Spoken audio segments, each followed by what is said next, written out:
Good morning student. बेटा मैं आज आपको रिवैल्यूएशन अकाउंट बनाना सिखा रहा हूँ, है ना। जब भी हम कोई भी पार्टनर्स को एंटर करते हैं या हम कोई पार्टनर्स को क्या करते हैं बेटा, रिटायरमेंट करते हैं, तो हमें सबसे पहले एक रिवैल्यूएशन अकाउंट बनाना पड़ता है। सही है।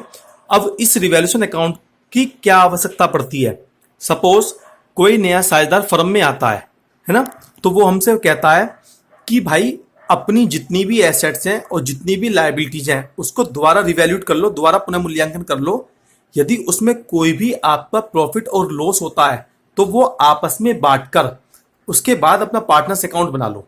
ठीक है। उसके बाद अगर आपको कोई भी प्रॉफिट और लॉस होता है तो उसका मैं कोई जिम्मेवार नहीं हूं, मैं तो सारी एसेट और लायबिलिटीज नए मूल्य यानी न्यू वैल्यू पर स्वीकार करूंगा। ठीक है। तो बच्चों सबसे पहले हमें क्या बनाना पड़ता है, इसके लिए रिवैल्यूएशन अकाउंट बनाना पड़ता है। इसमें जितनी भी हमारी एसेट्स का लॉस या प्रॉफिट होता है या लायबिलिटीज का लॉस और प्रॉफिट होता है वो सब इस अकाउंट में हमें क्या करना पड़ता है, दिखाना पड़ता है। तो हमें सबसे पहले क्या लिख रखा, रिवैल्यूएशन अकाउंट। ये तो आप लिख ही लोगे पर्टिकुलर अमाउंट पर्टिकुलर अमाउंट। तो इसमें सबसे पहले मैंने दिखा रखा है, क्या दिखा रखा बेटा, डिक्रीज इन एसेट्स। यानी कि अगर हमें कोई भी फर्म में लॉस होता है तो डेबिट साइड में दिखाते हैं, और यदि हमें फर्म में कोई भी प्रॉफिट होता है तो बाई साइड में दिखाते हैं। तो मैंने लिख रखा, क्या लिख रखा बेटा, डिक्रीज इन एसेट्स और डिक्रीज इन लायबिलिटीज। ऐसे लिख रखा इंक्रीज इन लायबिलिटीज और इंक्रीज इन एसेट्स। यानी कि अगर एसेट घट रही है तो हमारा लॉस है तो 2 में दिखा रखा है, और यदि एसेट बढ़ रही है तो प्रॉफिट है तो बाई में दिखा रखा है। लायबिलिटीज अगर बढ़ रही है तो लॉस है, 2 में दिखा रखा है। लायबिलिटीज अगर घट रही है तो प्रॉफिट है तो बाई में दिखा रखा है।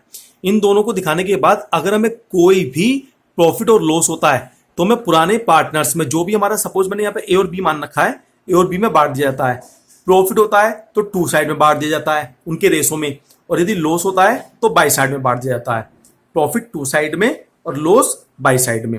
अब हमने दिखा रखा है, मान लीजिए हमारी जो पैसे, मतलब हमारी जो कोई फर्नीचर है, फर्नीचर हमारी बैलेंस, पुरानी बैलेंस शीट में 1 लाख का दिखा रखा है, और अब हमसे कह रहा है कि वो 80,000 रुपए का फर्नीचर हो गया, तो हमें लॉस हुआ या प्रॉफिट।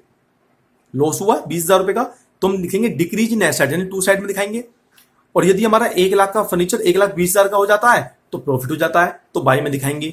अगर हमें किसी क्रेडिटर्स का 5,000 रुपए का पेमेंट करना है, और वो कह रहा है कि 500 रुपए रहने दो मत दो, या लेना स्वीकार नहीं कर रहा, तो प्रॉफिट हो गया तो बाई में दिखाओगे क्योंकि लायबिलिटीज घट गई।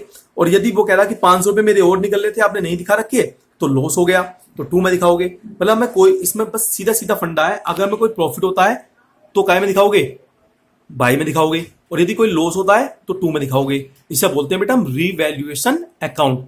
तो जो भी अंतर आया उसको दिखाओगे। अब यहां क्या करोगे आप, दोनों तरफ का जो भी टोटल आया उसको क्या करोगे, कर लोगे। जिधर का ज्यादा का टोटल होगा उधर ज्यादा का टोटल कर लोगे, और जिधर अंतर आएगा उधर उनके रेशो में बांट दोगे। इसे बोलते हैं रिवैल्यूएशन अकाउंट।